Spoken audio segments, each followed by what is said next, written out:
So hello guys, welcome back to our channel. আজ আবার চলে এলাম একটা নতুন ভিডিও নিয়ে। সো সবার আগে একটা কথার মধ্যে একটুখানি ধ্যান দেওয়া যাক। আমার কিছু একটা ভিডিওতে একজন আমার সাবস্ক্রাইবার ভাই কমেন্ট করেছে, এই যে দেখতে পাচ্ছ, যে আমার পায়েতে অ্যাকচুয়াল কী হয়েছে। তো আমি আমার অনেক ভিডিওতে বলি, তবু যেহেতু পার্সোনাল জিজ্ঞেস করেছে, তাও আমি আর একবার ওয়ার্ম আপ করে দিই যে আমি র্যাপিডো করতাম। সো ভোরবেলায় আমি রেগুলার বেসিসেও র্যাপিডো যেরমভাবে করতে বেরোতাম, তো সেদিনের মতো বেরিয়েছি। দিনটা ছিল 20 মার্চ, আমি বেরিয়েছি ভোরবেলা। সো তখন আমার সাইড থেকে একটা সিগনালেতে আমি দাঁড়িয়েছিলাম, তো আমার অপোজিট সাইড থেকে, বাঁ সাইড থেকে একটা কন্টেনার লরি যাচ্ছিল। তো সেই লরিটা আমাকে হালকা একটু সাইড চেপে দেয়, সেই কারণে আমি পড়ে গেছিলাম। সেই পড়ে যাওয়ার এতেই আমার পায়েতে চোটে আমার পা ইঞ্জিওর হয়ে ভেঙে গেছিলো। তারপর ওটি হয়েছে, তারপর এখন আপাতত আমার পায়ে প্লাস্টার রয়েছে। আর 1 মাস পর হাফ হয়ে গেছে, আর 1 মাস পর আমার পায়ে প্লাস্টার খুলবে। সো এটাই হচ্ছে আমার অ্যাক্সিডেন্ট কীভাবে হয়েছে জানিয়ে দিলাম। আপাতত এখন সব ঠিকঠাক আছে, অসুবিধে নেই। হালকা পাতলা উঠে দাঁড়াচ্ছি, আমি উঠে দাঁড়িয়েই আমার দিন যাচ্ছে। অতটাও সেইভাবে কোনো করতে পারছি না। আজকেই কিছুক্ষণ আগে আমি ঘুম থেকে উঠলাম, উঠেই এখন বসে রয়েছি আপাতত, কোনো নেই। মাকে বলেছি একটুখানি চা দিতে, ওই ঘরে যাব ভাবছিলাম, বাট আমার বোন একটুখানি প্রজেক্ট বলছি, সরি, ও ক্লাস করছে অনলাইনে, টিচারের সাথে অনলাইনে ক্লাস করছে। ওই জন্য মা বললো যে আপাতত এখন ওই ঘরে যাওয়ার দরকার নেই, তো আপাতত চলো একটু চা খাওয়া যাক। সো এই জাস্ট আমার মা আমাকে চা এনে দিল। এই যে চা খাচ্ছি, চা খেতে খেতে কিছু জিনিস শেয়ার করব তোমাদের সাথে। যে একটু খুবই খারাপ লাগবে, এত কিছু আমি ডিটেলে বলিনি অবশ্য। যে মুহূর্তে অ্যাক্সিডেন্ট আমার হয়,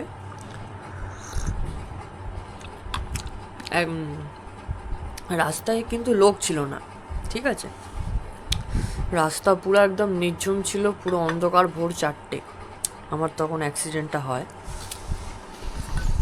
আমি দাঁড়িয়ে আমার বাইকটা পিছনে চলে গেছে, আমাকে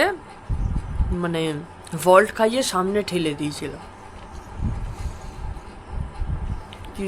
কি বলবো, আমি উঠছি, এই যেভাবে উঠে বসে রয়েছি আমি সেভাবে উঠলাম, বাট আমার এই পাটাকে আমি তুলতে পারছি না। আমার পাটা একটা স্টেজ যাওয়ার পর পাটাকে যখন আমি নিজের ফোর্সে তুলতে চাইছি, আমার পাটা ঠিক এইভাবে ঝুলছে, ঠিক এইভাবে পায়ের নিচের পোর্শনটা, মিন্স যেখান থেকে ভেঙে গেছে। তো যে পোর্শন থেকে ভেঙে গেছে সেখানে একটা ছোট্ট ফুটো হয়ে ওপরে উঠে গেছিলো, ঠিক আছে, হাড়ের কিছুটা সামথিং অংশ, একদম একটা ছুঁচালো সেফটি পিনের মতো, খুব একটা নয়, উঠে গেছে। সেখান থেকে মারাত্মক পরিমাণে ব্লিডিং হয়েছিল। আমাকে মা বাবাকে ফোন যখন করে ডাকা হলো, তারা যখন এলো, তো তারপরে টোটোতে করে আমায় নিয়ে যাওয়া হয়েছিল। তো টোটো তো একটু কী বলবো, একটুখানি এরম নড়ে। তা যখন টোটোর সারফেসে আমার পাটা রাখা ছিল, হালকা জাস্ট ঠেকিয়ে, সেই সারফেস পুরো রক্তে লাল হয়ে গেছিলো, ঠিক আছে। আমার মায়ের পুরো জামাতে, প্যান্টে আমার মায়ের পুরো রক্ত ভর্তি হয়ে গেছিলো, ঠিক আছে। এক্সট্রিম লেভেলের ব্লিডিং হয়েছিল, তা বলে আমাকে ব্লাড দিতে হয়নি।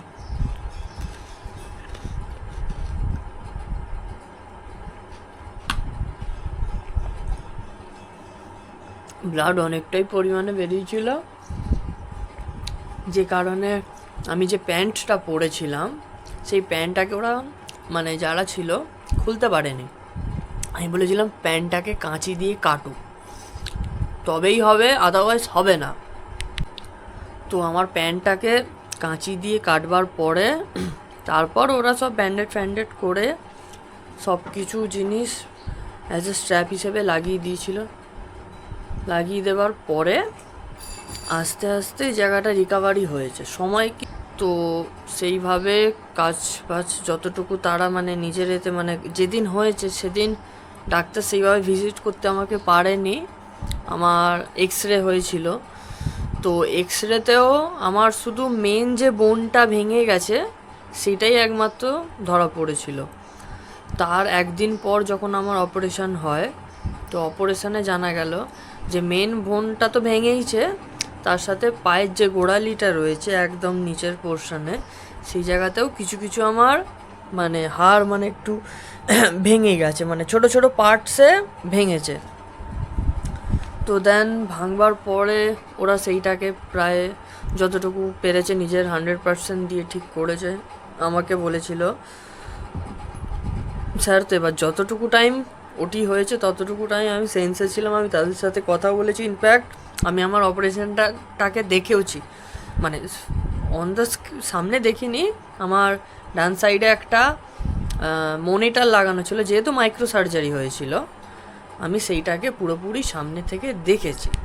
তো সেইটাকে আমি যখন মাইক্রো সার্জারিটা সামনে থেকে দেখি, তো আমি ডাক্তারদেরকে বলতাম যে ওই দেখো ওইটা এইভাবে কেমনভাবে তোমরা করছো, আমাকে একটু এক্সপ্লেন করো। সো ওরা করতে করতে আমাকে এক্সপ্লেনও করেছিল যে এইভাবে এটাকে করা হচ্ছে, ঠিক আছে। তো মেজর হচ্ছে এখন আপাতত মানে আর 1.5 মাস পর আমাকে ডাক্তার হয়তো এবার হাঁটার জন্য ফিজিওথেরাপি করতে বলবে, যেটা সত্যি।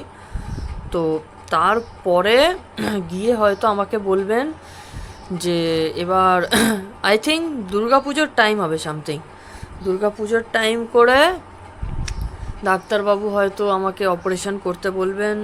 তার কারণ প্লেটটাকে খুলতে হবে, তারা বলেই দিয়েছে যে একটা সময়সীমা রয়েছে, তার উপরে তো উঠতে পারবো না, কারণ সাইড দিয়ে মানে যদি মাংসপেশি জন্মে যায় বা হয়ে যায় তাহলে আমার আবারও নাকি খুব যন্ত্রণা করবে। তো সেই কারণে এটা অ্যাজ আ টেম্পোরারি বসানো, তারপরে আমার এইগুলো খুলে দেবে। খুলে দেওয়ার পর সে এখন খুলতে খুলতে অনেক সময়, তার আগে আপাতত আমি দাঁড়াই তো আগে ঠিকভাবে, হাঁটা তো করতে হবে। প্রায় 2 মাস মতো আমি ঘরে বসে রয়েছি, 2 মাস এখনও কমপ্লিট হয়নি, 1.5 মাস হয়ে গেছে, আর কিছু টাইম বাকি রয়েছে। তা যাই হোক, এই ছিল হচ্ছে আমার অ্যাক্সিডেন্টের স্টোরি। এখন এই কিছুক্ষণ আগে আমার মা চা দিয়ে গেল, তো চাটা খেয়েছি। এমনি অনেক লেট হয়ে গেছে, আমার মা একটু পরে আসবে আমাকে চান করাতে, তো চলো চান টান করে নেওয়া যাক। সো এই এতক্ষণ বসেছিলাম বন্ধুরা, এই জাস্ট আমার চান কমপ্লিট হলো। একটু মায়ের সাথে একটা জায়গায় যাওয়া হবে সেটা নিয়ে একটু আলোচনা হচ্ছিল, মিনস আমাদের মানে কি জানো নাসিক যাওয়া হবে সেটা নিয়ে একটা প্ল্যান চলছে। এখন নয়, এখন আমার পা ভাঙা, তো ওই একটু ঠিকঠাক ওই দুর্গাপুজোর টাইম বা সেপ্টেম্বর অক্টোবর মান্থ করে যাওয়া হবে নাসিক। তো সেইটা নিয়ে একটা কথাবার্তা চলছিল, পুজো টুজো একটু দেওয়ার আছে। এই এরকম পা ভেঙে গেছে, অ্যাক্সিডেন্ট হচ্ছে, যদি একটুখানি কোনো ফাড়া টাড়া যদি আর থেকে থাকে সেগুলো যদি কেটে যায়, ভালো করে গিয়ে পুজো টুজো দিয়ে আসবো। তো যাই হোক, আপাতত এই চান টান আমি কমপ্লিট করলাম। এবার আমার মা আসছে, দেখি আজকে কি মেনু হয়েছে। সো আরও একটা কথা বলতে চাই, আমার অ্যাক্সিডেন্ট নিয়ে আমি ডিটেলে জানিয়ে দিয়েছি তোমাদেরকে। আরও যদি এই বিষয় নিয়ে কোনো কোয়ারি থাকে বা কিছু থাকে অবশ্যই আমায় কমেন্ট করবে, আমি অবশ্যই তার রিপ্লাই দেবো। আমি সবার কমেন্টে রিপ্লাই দেবো, কোনো অসুবিধে নেই। যে যে কমেন্ট করবে তাকে নিয়ে আমি একটা ডিটেল ভিডিও বানিয়ে আমি অবশ্যই তোমাদের সাথে শেয়ার করব। তো আপাতত চলো আমার মা কি মেনু বানিয়েছে আজকে দেখে নেওয়া যাক। বাহ, হ্যাঁ ওই এটা করে না, এটা কি আছে? মাংস, এটা কি? মাংসের সঙ্গে শাক কেন? ডাল আছে তো। আচ্ছা ঠিক আছে, ওটা ওখানে রাখো আর এখানে চেয়ারটা এনে রেখে দাও। ঢেঁড়স ভাজা, চেয়ারটা আর এখানে মাছ ভাজা ছিল তা তো। না, এখন আর মাছ ভাজা খাবো না, এমনিই ঠিক আছে। চেয়ারটা রাখো আর জলের বোতলটা দাও।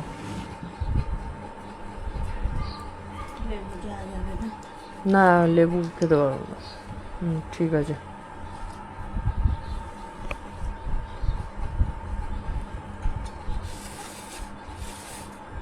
চলো, সো ফাইনালি খাবার এসে গেছে আমার, এখন খাই।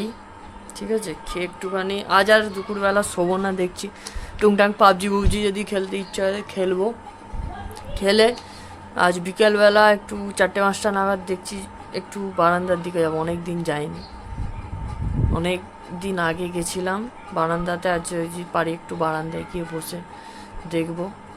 তো চলো, খেয়ে নিয়ে বিকালে দেখা হচ্ছে। সো কিছুক্ষণ একটু লাঞ্চ টাঞ্চ করে রেস্ট নিলাম, নিয়েই বসে আছি। বাইরে বেশ সন্ধে হতেই চললো, এখনও পর্যন্ত সন্ধে হয়ে ওঠেনি। কটা বাজে? ওই 6টা 6:30 সামথিং বাজে। এই একটুখানি চা খাচ্ছি, চা আর পকোড়া দিয়েছে মা, একটুখানি খাচ্ছি। খেয়ে এখন আর কিছু কাজ নেই, বসবো। পাটা হঠাৎ করে নিচের পোর্শনটাতে, মানে যেখানটা ভাঁজ হয়, এই ভাঁজ করার জায়গাটাতে চিনচিন করে, খুব লাগে। আর যে জায়গাটাতে মেন ওই জয়েন্ট রয়েছে, সেই জায়গাটা তো খুবই লাগে, ওই জন্য বেশি করছি না, খুবই পেন হচ্ছে আজকে। এই কারণে আপাতত বসে রয়েছি। কিছুক্ষণ মা এসেছিলো, মায়ের সাথে একটু কথা বলছিলাম। বাবা দোকান চলে গেছে আপাতত, এই জন্য এখন বসে রয়েছি। মনে হয় যা ওয়েদার বাইরে, বুঝতে পারছি বৃষ্টি হবে। কাল পরশু মনে হয় ব্যাংক যেতে পারি একবার, দেখি এবার, যদি ওয়েদার ভালো থাকে অবশ্যই যাব। আপাতত বেশি করতে চাইছি না, টোটোতেও চাপতে প্রচণ্ড ভয় লাগে। তাও যা করে যতটুকু করতে হবে, তার কারণ আমার ব্যাংক অ্যাকাউন্টটা, যে ব্যাংক রয়েছে সেই ব্যাংকটা খুব একটা ভালো নয়। তো যাই হোক, আজ এই পর্যন্তই আমার ভিডিও। যদি আমার ভিডিও তোমাদের ভালো লেগে থাকে অবশ্যই আমার চ্যানেলটাকে লাইক, শেয়ার অ্যান্ড সাবস্ক্রাইব করে দিও। আজকের মতো তাহলে বিদায় নিই। Till then, tata and bye by.